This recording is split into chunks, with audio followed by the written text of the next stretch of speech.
주님은 내가 우리 성도들 모두에게 함께하기를 예수님 이름으로 간절히 축원합니다. 열매 달 10월인데 날씨가 갑자기 추워져서 막 겨울이 돼가고 있는 그런 상황이 되었습니다. 제가 강단에 서서 바라보는 창문 너머의 풍경은 이제 단풍이 조금씩 들어가는 느낌. 그래서 풍성한 가을의 느낌을 주고 있습니다. 코로나를 뒤로하고 정상을 향해 회복을 소원하는 마음이 우리 가운데 있기를 원하고, 또 그런 마음으로 저도 하나님 말씀 증거하려 합니다. 2차 접종률이 60%가 넘었다 이렇게 보도가 나왔는데도 지금 4단계는 계속 연장이 된 상태입니다. 많이 아쉽습니다.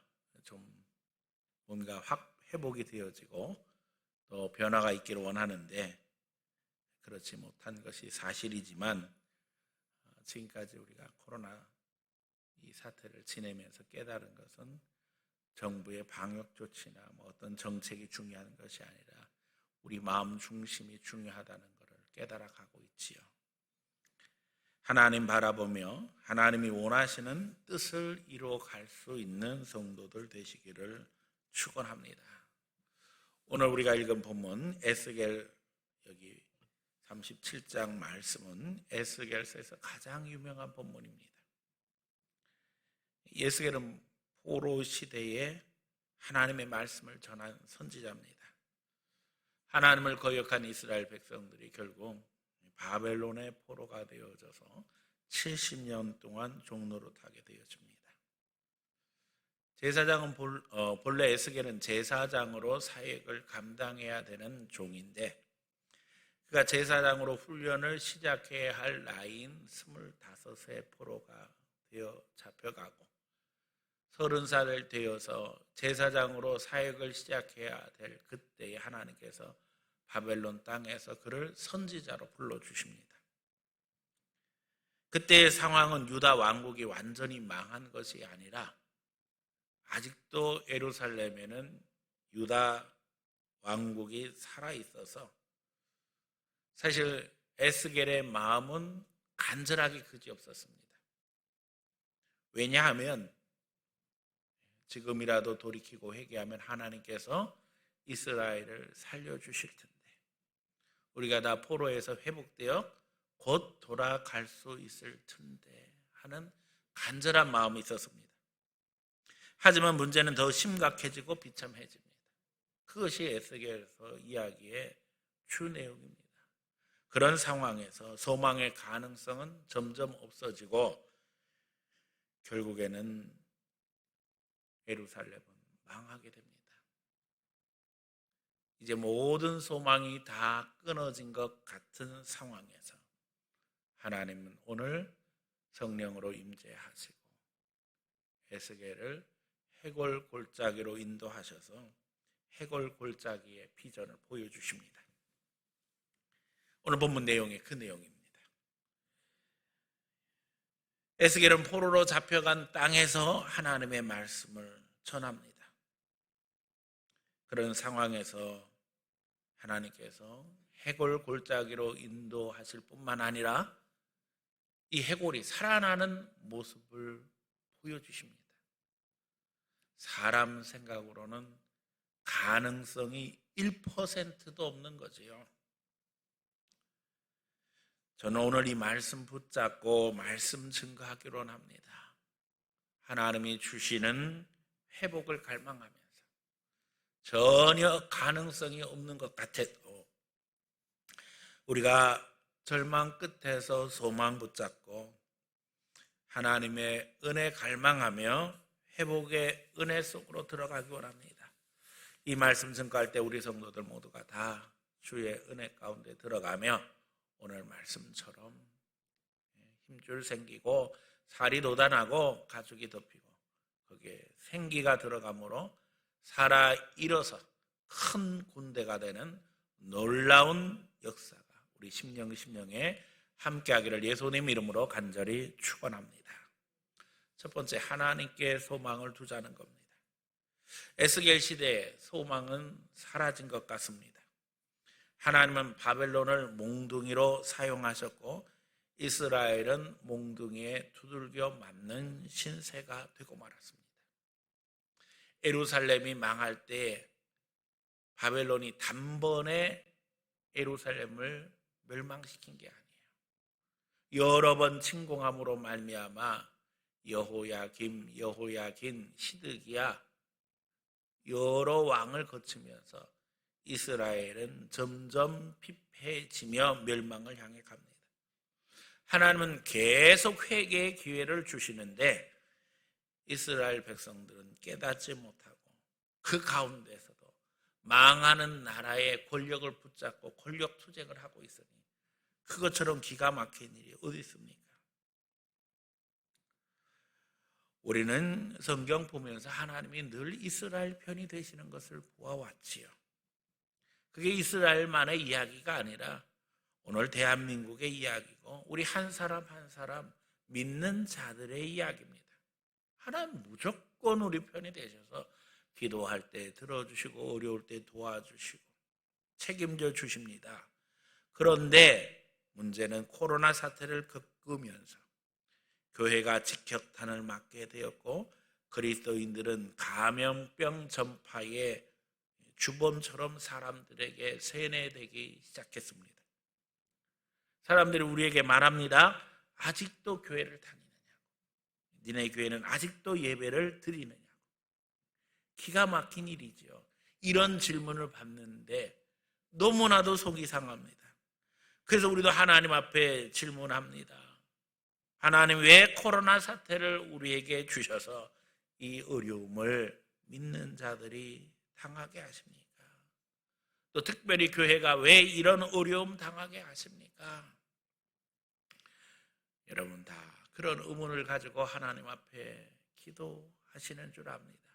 그래서 어떻게 응답을 좀 받으셨나 모르겠어요.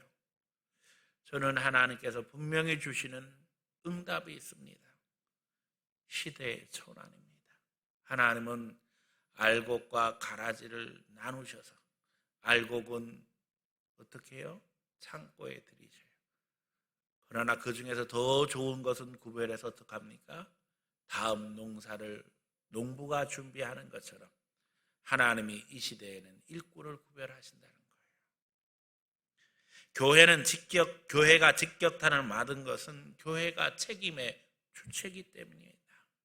역사를 이끌어가는 것이 세상 정부인 줄로 사람들은 착각하지만 하나님과의 관계 속에서 교회는 역사적 사명을 가지고 있고 시대를 지나가면서 문제가 생길 때에 회개하고 돌이키고 신앙을 점검하고 새 시대를 준비하는 것은 정치적 주체가 아니라 신앙적 주체인 교회였다는 사실을 우리는 잊어버려서는 안 됩니다.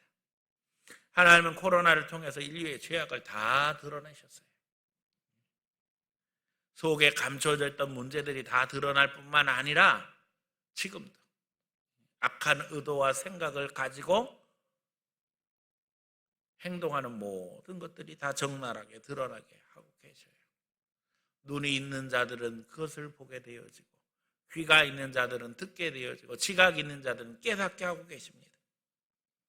중요한 것은 우리 그리스도인들이 그것을 보고 듣고 깨달으며 남의 일이라고 치부하는 것이 아니라 하나님 앞에 예수님께서 십자가 지시고 대신 죽으신 것처럼 우리가 주님 앞에 눈물 뿌려 기도하며 회개해야 할 것이고 또 믿는 자들이 돌이킬 뿐만 아니라 이제 하나님 앞에 성령의 능력 덧입어 새 역사를 준비해야 한다는 것입니다.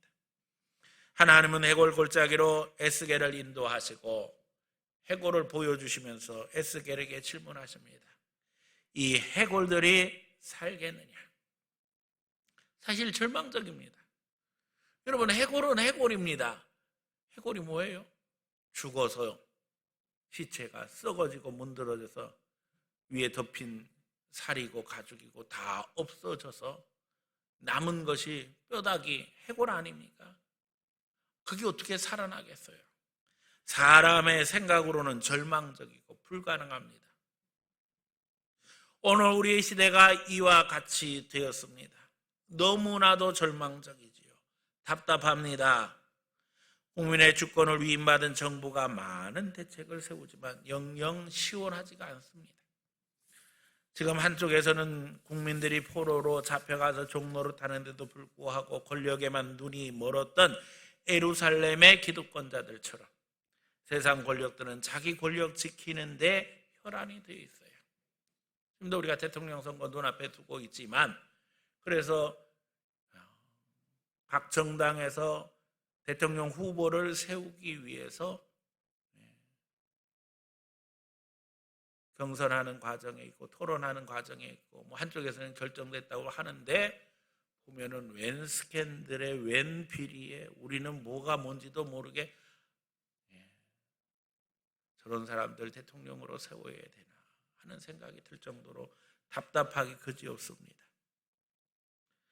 털어서 먼지 안 나는 사람 없다고 이야기하지만 그래도 좀 먼지 덜 나는 사람을 찾아야 되는 것이 우리 상황이 되고 말았어요. 기가 막히지요.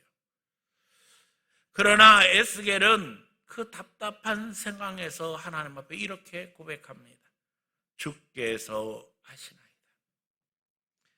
하나님은 에스겔을 훈련시키셨습니다. 그 훈련을 통해서 에스겔이 깨달은 것 이겁니다. 내 믿음, 내 지식, 내 감정이 별 의미가 없다는 거예요. 하나님이 하시고자 하면 되는 것이고 하나님이 안 하신다고 하면 안 되는 거예요. 그래서 나는 모르겠습니다. 하나님이 아십니다. 여러분, 상식적으로 이야기하면 해골이 어떻게 살아나겠어요? 우리는 다 이렇게 대답할 겁니다. 하나님, 해골이 어떻게 살아나겠어요? 죽었잖아요. 썩어 문드러져서 뼈만 남았는데 어떻게 살아나겠어요? 그런데 에스겔은 너무나도 기가 막힌 일들을 앞에서 많이 당했어요. 그래서 주님 앞에 고백하는 거예요. 주께서 하시나이다. 우리도 마찬가지입니다. 하나님께 소망을 두며 기대하기 원합니다. 오늘 우리가 내 생각, 내 판단, 내 감정, 내 믿음, 내 지식 하나님 앞에 내려놓고 하나님, 절망이 소망으로 바뀌게 해주세요. 오직 우리가 의지할 곳은 하나님뿐이 없습니다. 기도하며 간구해야 될 줄로 믿습니다. 하나님이 하시면 됩니다. 하나님만이 아십니다. 그러기에 우리는 지금도 교회를 다니며 예배를 드리며 하나님을 우리 아버지로 고백하며 신앙생활하는 겁니다. 전지전능하신 하나님, 우리의 생사화복을 주장하시는 유일하신 분이 하나님이시기 때문에 하나님을 믿고 그 아들 독생자를 이 땅에 보내시고 우리 위해서 십자가에 죽게 하셨기에 그 보혈 공로 의지해서 오늘도 우리가 기도하고, 또 우리 부족하기 때문에 교회로 모아주셔서 교회에 모여서 예배하고 성령의 임재를 구하며 하나님께서 도와주시기를 간구하고 있지요. 인류 역사 속에 수없이 많은 회오리들이 있었습니다. 어려움과 위기가 있었습니다. 그런데 중요한 것은 그때마다 하나님은 하나님의 사람들을 들어서 새 역사를 준비하게 하시고 믿음의 결과를 거두게 하셨다는 거예요. 심지어는 나라가 통째로 바뀌기도 하고 정치 형태가 바뀌기도 하고 여러 가지 상황과 형편이 바뀌기도 했지만 하나님은 하나님의 백성들을 통해 하나님의 영광을 드러내심으로 하나님이 역사의 주인이심을 우리에게 가르쳐 주셨다는 것입니다. 그러므로 우리 성도들 모두가 다 하나님께 소망을 두며 함께 기도하기 원합니다. 하나님을 바라보며 주여, 주의 능력으로 우리를 인도해 주시옵소서. 우리는 도무지 모르겠습니다. 주의 능력으로 역사하여 주시옵소서. 하나님 바라보며 하나님께 소망을 두는 성도들 되시기를 축원합니다. 그리고 이제 어떻게 구체적으로 하나님께 소망을 둘까 말씀 속에서 인도하심 받기 바랍니다. 두 번째, 하나님의 말씀을 대언함으로 소망을 두자는 거예요. 주님이 에스겔에게 이 해골들 살겠느냐 물어보실 때 주님만 아신다고 에스겔이 고백하죠. 그때 주님이 에스겔에게 너는 내 말을 대언하라 명령하시는 거예요. 에스겔은 하나님의 말씀을 대언합니다. 그리고 우리가 성경에서 보는 것처럼 그 말씀 대언할 때에 역사가 일어나요. 오늘 우리도 하나님 바라보며 하나님의 말씀을 대언하는 성도들 되시기를 원합니다. 에스겔이 대언합니다. 마른 뼈들아 일어나라, 힘줄이 생기고 살이 생기고 또 가죽이 덮여라. 그랬더니 그 해골들이 일어서더니 거기에 힘줄 생기고 살이 오르고 가죽이 덮이더라는 거예요. 놀라운 일이 벌어졌지요. 하나님의 말씀을 통해 세상을 창조하셨듯이 에스겔을 통해 불가능한 일들을 이루어 갔습니다. 에스겔이 대언할 때에 대언하는 대로 되게 되더라는 겁니다. 오늘 우리도 증거하기 원합니다. 하나님께 소망을 두며 하나님의 말씀을 선포하기 원합니다. 해골을 향해 힘줄이 생기고 살이 드러나며 가죽이 덮이기를 선포하기 원합니다. 불가능한 일 앞에서 예수 이름의 능력으로 선포하며 하나님이 역사하실 줄 믿고 주위의 사람들에게 격려하면서 하나님이 도와주시니까 우리는 할 수 있다, 이길 수 있다, 우리는 회복할 수 있다. 하나님 앞에 믿음의 역사를 이루며 하나님의 영광을 드러내기 원합니다. 믿음은 하나님의 역사를 이룹니다. 하나님 우리의 입술에 권세를 주셨어요. 하나님이 주신 입술을 가지고 하나님의 능력을 대언할 수 있기를 축원합니다. 불가능한 곳에서 하나님의 영광을 드러내시기 원합니다. 내 생각, 내 방법, 내 경험 하나도 중요한 게 아니에요. 하나님이 원하시면 됩니다. 하나님이 역사하시면 됩니다. 오늘 주님은 우리를 통해서 회복의 역사를 이루시기 원하는 거예요. 대언함으로 말미암아 믿음의 역사를 이루기 원하셨던 하나님이 에스겔을 통해서 선포하게 하시는 것처럼 우리도 선포해야만 합니다. 우리가 어떻게 하나님의 말씀을 선포할 수 있을까요? 늘 여쭤보며 인도하심 받기를 바랍니다. 우리의 상황 속에서 우리가 어느 순간에 하나님의 말씀을 선포하며 그 가운데 인도하심 받을 것인가? 하나님이 말씀해 주시지 않는다면 우리 먼저 회개해야 됩니다. 우리의 그릇을 비우며 기도해야만 합니다. 우리의 죄악을 끌어내고 하나님 우리의 죄악을 용서하시고 우리를 통해 역사해 주세요. 하나님이 우리 현장에서 선포해야 할 말씀을 주실 것입니다. 이때 어떻게 위로할 것이고 어떻게 격려할 것이고 어떻게 이야기할 것이고 어떻게 다른 사람들을 붙잡아 줄 것인가? 입으로 선포할 뿐만 아니라 몸으로 마음으로 선포할 때입니다. 이게 영적 전쟁입니다. 그러기에 성령의 역사가 중요합니다. 우리의 수준이 어디에 와 있는가? 아직도 해골인가? 힘줄만 간신히 붙어 있는가? 아니면 살이 생기고 있는가? 가죽이 덮였는가? 중요한 것은요, 생기가 들어가야 되잖아요. 성령의 역사가 간절하다는 거예요. 오늘 주님 앞에 우리 기도해야만 합니다. 주여 성령의 충만함을 허락해 주셔서 이 생기의 역사로 새 역사를 이루게 해주세요. 성령의 인도하심 따라 선포할 때에 하나님은 우리를 하나님의 군대로 사용하시고 우리를 통해서 주의 일을 하십니다. 우리가 다 함께 기도하기 원합니다. 내가 먼저 성령으로 세워져 하나님의 군대가 되게 해주세요. 우리가 성령의 인도하심 가운데 들어가야만 하나님의 일을 이룰 수가 있습니다.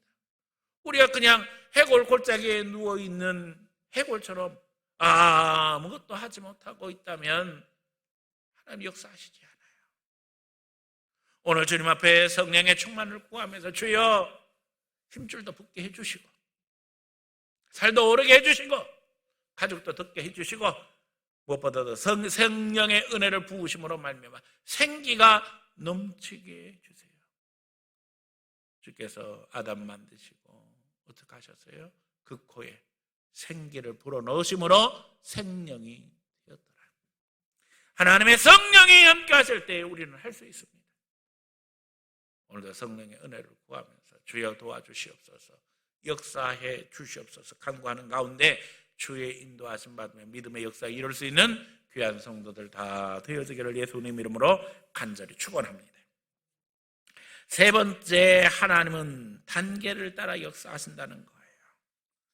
하나님은 한마디 한마디 선포하게 하시며 단계를 따라 질서를 따라 회복의 역사를 이루어 가십니다. 때때로 우리 마음은 급합니다. 그냥 한꺼번에 하나님께서 말씀하시면 다 되는데, 그렇지요? 천지도 하나님 말씀 한마디로 창조하셨잖아요. 빛이 있으라 하시며 어떻게 되었어요? 빛이 있게 되었어요. 말씀 한마디로도 다 하실 수 있는 하나님이 오늘 본문에 보니까 에스겔에게 태어나게 하실 때는 순서를 따라서 해골 골짜기로 인도하시고 보여주시고 태어나게 하시는데, 그 태어나는 것도 한꺼번에 다 해골이 일어나 군대가 되게 하시는 것이 아니라 절차를 따라 이루어 가게 하시는 것을 봅니다. 해골에 힘줄이 생기고 살이 돋아나고 가죽이 덮이고 생기가 함께하니 비로소 큰 군대가 되었다는 겁니다. 시작이 분명합니다. 하나님 앞에 순종함으로 시작하는 겁니다. 여러분, 전혀 가능성이 없는데 하나님은 에스겔에게 태어나라고 하시는 거예요. 그때 에스겔은 어떻게 해야 돼요? 순종해야죠.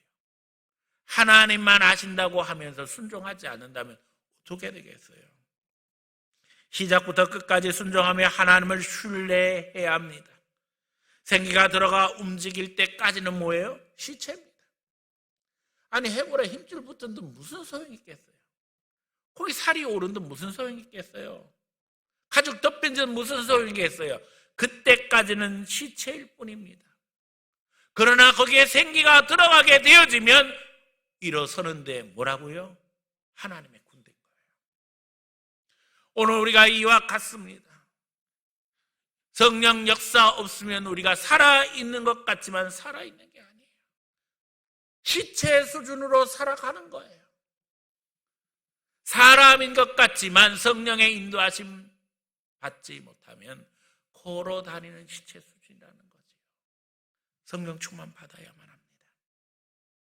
생기가 들어가 움직일 때까지 시체입니다.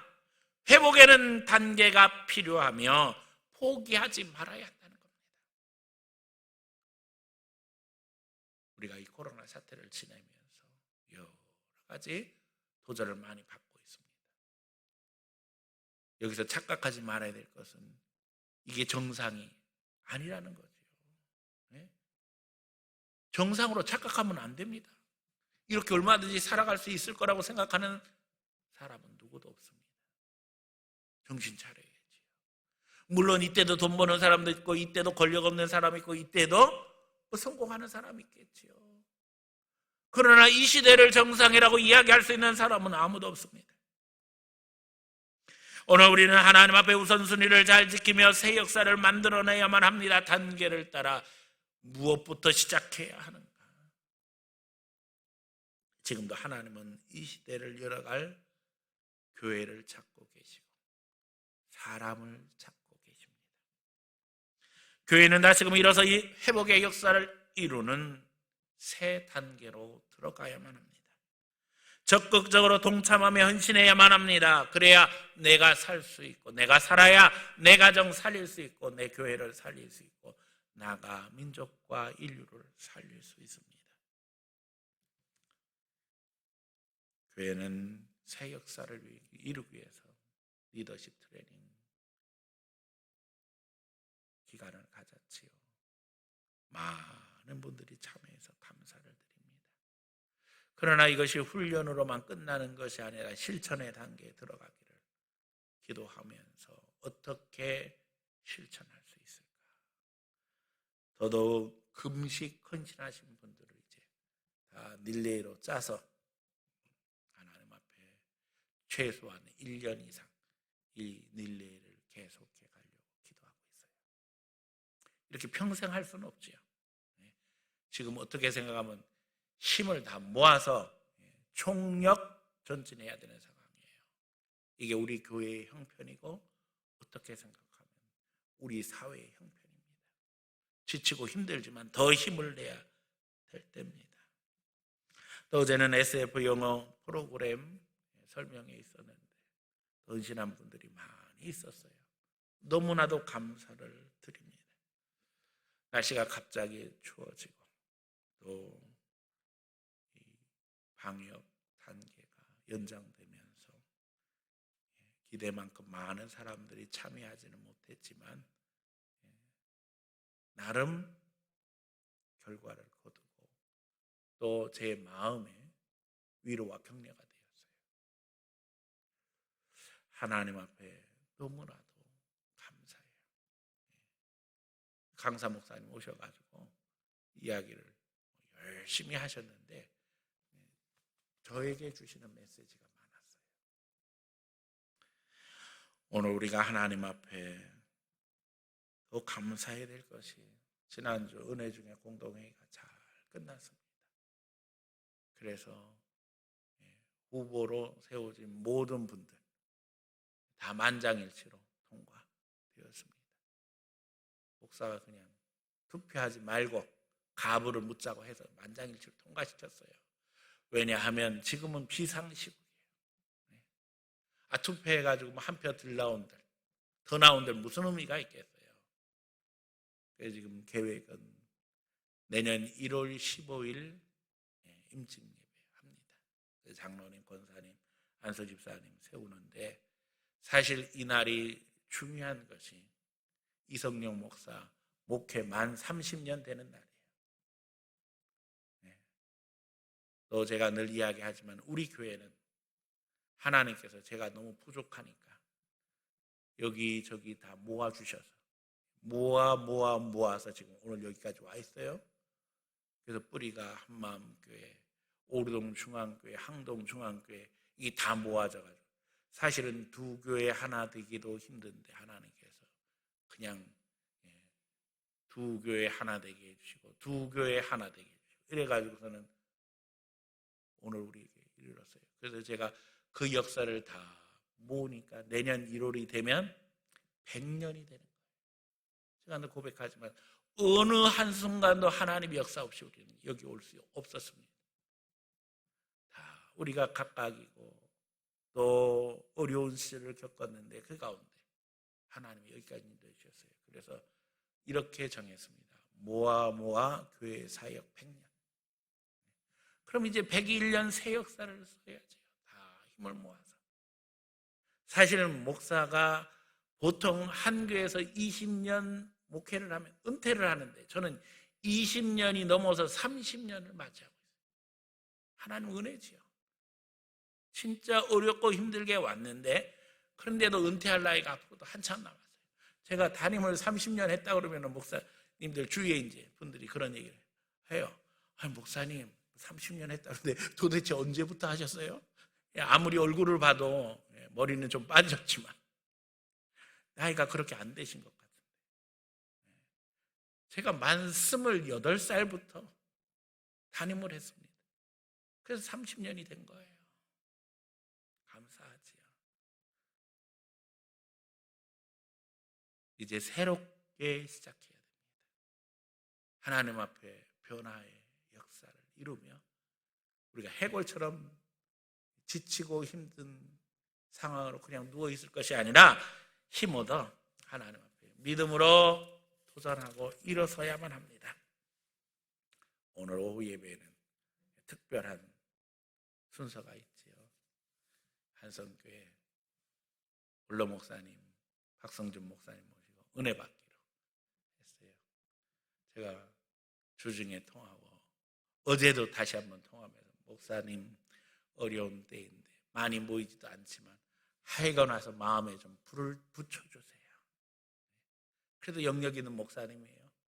또 우리 교회하고는 특별한 목사님, 관계가 있는 특별한 목사님이잖아요. 박원준 목사님하고 친형제로 한성교회 담임하시고 항동중앙교회 담임하셔서 이제 두 분이 다 은퇴를 하셨어요. 그래서 박원준 목사님이 지금은 이제 박성준 목사님이 박원준 목사님 옆에 동네로 이사를 또 하셨어요. 가까이 사시는데 박성준 목사님이 늘 박원준 목사님 부러워하신다는 거예요. 박원준 목사님이 은퇴도 잘하시고 은퇴 후에도 사역할 수 있는 길을 열어주셔서 단하의 병원 원목으로 일하시니까 나도 어디 거기 한 자리 없느냐고 맨날 물어보신다고 자랑을 하시더라고요. 그래서 박원준 목사님하고 1년에 뭐 한 서너 번 제가 만나 뵙거든요. 명절에 꼭 찾아뵙고 또 우리 교회에 1년에 한 번씩 오셔서 설교하실 때 지난번 만났을 때에 박성준 목사님 한번 오셔서 우리 교회에서 말씀 전해주시면 좋겠다고 부탁을 드렸어요. 그래서 오늘 오셔서 말씀 전하기로 했는데 여러분 한 사람도 빠지지 않고 집에 갔다 꼭 오시기 바랍니다.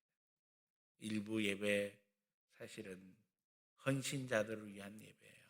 왜냐하면 11시에 우리는 주일학교 봉사하는 분들이 많기 때문에 교사로 봉사하고 또 예배를 위해서 보이지 않는 것을 헌신하기 때문에 그분들을 위해서 일부 예배가 있는 건데 어떤 분들은 그냥 일부 예배 드리면 주일 끝이다 생각하고 빨리 드리고 가려고 하는 분들이 있는데 이 일부 예배는 그런 의미가 아니에요. 더 헌신된 사람을 위한 예배예요. 그래서 남보다 더 일찍 나와서 예배 드리고 다른 교인들 예배 드리는 것을 위해서 헌신할 사람들을 위해 이 예배가 존재해요. 그렇지 않으면 뭐 사실은 이 예배의 의미가 없죠. 그냥 11시 예배 시간에 함께 모이면 되지 뭐. 자리도 넉넉한데 그렇죠? 앞으로 이제 더더욱 그렇죠. 지금 뭐 인원 제한하고 그러니까 이 말씀 드리는 이유는 오늘 오후 예배 시간에는 일부 예배 참석한 분들도 다 같이 함께해서 은혜 받고 힘을 얻을 수 있는 기회가 되길 원합니다. 더더욱 기도하면서 지금 제일 마음이 아픈 것은 우리 찬양 사역이 제대로 이루어지지 못하고 있다는 거예요. 주일 낮 예배 시간에 찬양대가 제대로 서지 못해요. 정부 방역 조치로 인해서 지금 문제가 됐어요. 그래서 찬양대를 쓰고 있지 못해서 기도할 때마다 제가 너무나도 힘듭니다. 하나님 앞에 죄송하고 예배에 있어서 이 찬양대가 얼마나 중요한 위치인데 어찌 이 못된 일이 벌어지게 되었는가. 다 마스크 쓰고 찬양하는데 찬양 안 된다는 거예요. 근데 기가 막히죠. 음악회, 콘서트, 공연은 다 돼요. 가보면 마스크 다 안 쓰고 해요. 앞에서 뛰어다니면서 뮤지컬도 해요. 가보니까는 거리두기요. 참 기가 막히더라고요. 기껏 거리두기 한다는 게 두 좌석 앉고 하나 띄고 두 좌석 앉고. 왜 두 좌석은 붙이는 줄 아세요? 같이 티켓팅하면 두 사람은 커플이니까 붙여줘요. 교회는요 부부가 들어와서도 하나는 저리 가고 하나는 이리 와요. 왜? 어차피 거리두기니까. 이게 뭐 하는 짓인지 모르겠어요. 공연장은 5,000명까지 되고 교회는 지금 인심 써서 20% 좌석에 20% 이제 두 주 연기하면서 게다가 찬양대는 하지 말아라. 하지 말라고 해서 너무 안타까워요. 여러분 찬양대 사역을 위해서 기도해 주시기 바라고 또 찬양대원으로 더 많은 분들이 헌신할 수 있기를 바랍니다. 우리가 마귀의 농간에 휘둘려서는 안 됩니다. 더더욱 새벽 예배도 열심히 모일 수 있기를 원합니다. 수요일, 금요일 날도 하나님 앞에 열심 내서 모이고 구역 예배도 정상되기를 원합니다. 사실 주일날 식사도 너무나도 중요해요. 우리가 식탁의 교제를 통해서 하나님의 사랑으로 교제하는 것이 이것이 뭐 1, 2년 된 풍습이 아니라 초대교회부터 애차는 교회 전통과도 같았어요. 그래서 예배드리고 나면 함께 모여서 식사하고 교제하는데, 식당에서 돈 받고 파는 것은 되는데 교회에서 식사하는 건 안 되는 이 희한한 논리는 어디서 온 건지 모르겠어요. 하여간 기도할 게 너무나도 많습니다. 그리고 회복해야 될 것이 너무나도 많습니다. 특별히 주일 예배 이제는 더 이상 결석자가 없기를 기도하며 우리 한 사람 한 사람이 초청하고 격려해야 할 줄 압니다. 해골도 일어날 수 있습니다. 심지어는 하나님의 군대가 될 수 있습니다. 우리는 이 시대를 살려야 합니다. 회복시켜야만 합니다. 우리 사명은 너무나도 분명해요. 항동을 살려야 하고 더 나아가 민족과 세계를 바로 세워야 할 사명이 우리에게 있습니다. 우리가 연약하고 부족하고 모자라도 성령의 인도하심 가운데 있게 될 때에 우리 마음에는 인류가 담기게 되어지고 세계가 담기게 되어져 있어요. 우리는 연약하고 부족하고 모자르지만 우리가 그리스도의 지체가 되었으므로 가능한 일입니다. 이제는 말씀 따라 순종하며 그 말씀 대언함으로 말미암아 하나님의 큰 군대로 우리 모두가 다 세워져 예수 능력 행사할 수 있기를 예수님 이름으로 간절히 축원합니다.